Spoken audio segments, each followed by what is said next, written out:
এর পরবর্তীতে সরকারি অবস্থান। বিএনপির ভারপ্রাপ্ত চেয়ারম্যান তারেক রহমান বলেছেন, জনগণের বিপক্ষে কাজ করলে 5 আগস্টের মতোই পরিণতি হবে। জনগণের বিপক্ষে কাজ করলে কি হয় তারই প্রমাণ সেদিন হয়েছিল। মঙ্গলবার খুলনায় বিএনপির কর্মশালায় দলটির নেতাকর্মীদের উদ্দেশ্যে একথা বলেন তিনি। সাতক্ষীরার লেক ভিউ কমিউনিটি সেন্টারে রাষ্ট্রকাঠামো মেরামতের 31 দফা ও জনসম্পৃক্তি কর্মশালায় ভার্চুয়াল বক্তব্যে তারেক রহমান একথা বলেন। অন্যায়কারী যেই হোক না কেন, আমরা মুখে যেটা বলি আমরা সেটা বাস্তবায়নের চেষ্টা করব। এর কোনো নড়চড় হবে না, এর কোনো নড়চড় হবে না। কারণ জনবিচ্ছিন্ন যদি হয় কেউ, একটি রাজনৈতিক দল, রাজনৈতিক নেতা, রাজনৈতিক কর্মীরা যদি জনবিচ্ছিন্ন হয়, জনবিচ্ছিন্ন হলে জনগণের বিরুদ্ধে, দেশের বিরুদ্ধে কাজ করলে কনসিকুয়েন্সেস বা পরিণতি কি হয়, ভাই আমরা 5ই আগস্ট দেখেছি না আমরা। মানুষ বিএনপির উপর আস্থা রাখতে চাইছে, এই আস্থা যারা নষ্ট করবে তারা ছাড় পাবে না বলে হুঁশিয়ার করে দেন তিনি। কোনো ব্যক্তির কারণে, কোনো নেতার কারণে, কোনো কর্মীর কারণে যদি মানুষের আস্থা নষ্ট হয়, তাকে আমরা ওন করতে পারবো না। বিকজ আমরা বহু ঝড় ঝঞ্ঝার ভিতর দিয়ে আজ এখানে এসে দাঁড়িয়েছি, বহু অত্যাচার নির্যাতনের ভেতর দিয়ে এখানে এসে দাঁড়িয়েছি আজকে আমরা। কিন্তু যে খারাপ, তার সাথে আমরা সম্পর্ক রাখতে চাই না।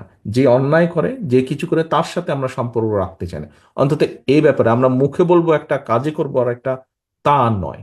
যা আমরা মুখে বলছি, আমরা চেষ্টা করব আমাদের কাজের মধ্যেও তার রিফ্লেকশন বা প্রতিফলন থাকবে। সেজন্যই আমরা ব্যবস্থা গ্রহণ করছি। তারেক রহমান বলেন, ধর্ম কোনো পরিচয় নয়, জাতি ধর্ম বর্ণ নির্বিশেষে আমরা বাঙালি। মুসলমানদের জন্য যে আইন হিন্দু সম্প্রদায়ের জন্য সেই একই আইন। এ সময় নেতাকর্মীদের দাবির সঙ্গে একমত পোষণ করে জলাবদ্ধতা নিরসনে, নদীর নাব্যতা ফিরিয়ে আনতে নদী খননে কাজ করবেন বলে জানিয়েছেন তিনি। 31 দফার সাথে সাথে 31 দফা যেমন জনগণের কাছে নিয়ে যাব, 31 দফার মাধ্যমে আমাদেরকে রিয়েলাইজ করতে হবে, আমাদেরকে একটি বাস্তবায়ন করতে হবে। জনগণের পাশে থাকতে হবে, জনগণের সঙ্গে থাকতে হবে, জনগণকে সঙ্গে রাখতে হবে। সমৃদ্ধ বাংলাদেশ গড়তে বিএনপির এই 31 দফার বার্তা ঘরে ঘরে পৌঁছে দেওয়ার আহ্বান জানিয়ে তারেক রহমান বলেন, আগামী নির্বাচনে বিএনপি রাষ্ট্র ক্ষমতায় গেলে 31 দফা বাস্তবায়নের মাধ্যমে জনগণের আশা আকাঙ্ক্ষার প্রতিফলন ঘটবে। একজন পরিবারের বাবা মা বা পারিবারিকভাবে প্রত্যেক পরিবারের সদস্য জানতে চাইবে যে তাদের জন্য, তাদের চিকিৎসার জন্য বিএনপি নামক দলটি কি ব্যবস্থা গ্রহণ করবে যদি তারা দেশ পরিচালনার সুযোগ পায়, বা মানুষ যাতে নির্বিঘ্নে সমাজে চলাচল করতে পারে তার জন্য আপনি আইন শৃঙ্খলার ব্যাপারে কি ব্যবস্থা গ্রহণ করবেন।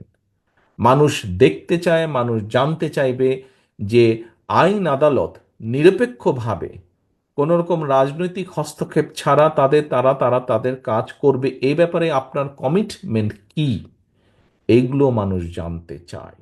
তিনি বলেন, 31 দফা বাস্তবায়ন করা হলে রাষ্ট্রের সব সাংবিধানিক কাঠামো সংস্কারের মাধ্যমে জাতিকে অনন্য উচ্চতায় নিয়ে যাওয়া যাবে। এতে থাকবে না কোনো রাজনৈতিক বৈষম্য। স্বৈরাচারী শাসন ব্যবস্থার মধ্য দিয়ে পতিত স্বৈরাচার দেশের প্রতিটি প্রতিষ্ঠান যেভাবে ধ্বংস করেছে, তা থেকে দেশ ও জাতিকে রক্ষা করতে 31 দফা বাস্তবায়নের বিকল্প নেই বলেও জানান তারেক রহমান। প্রয়োজনীয় জিনিস, চাল ডাল তেল নুন, এইসব জিনিসের দাম বাড়ছে।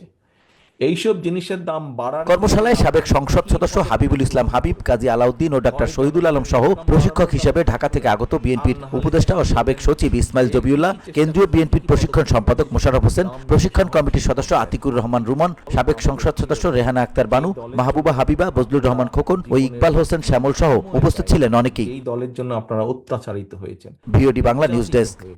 জেল জুলুম খেটেছেন।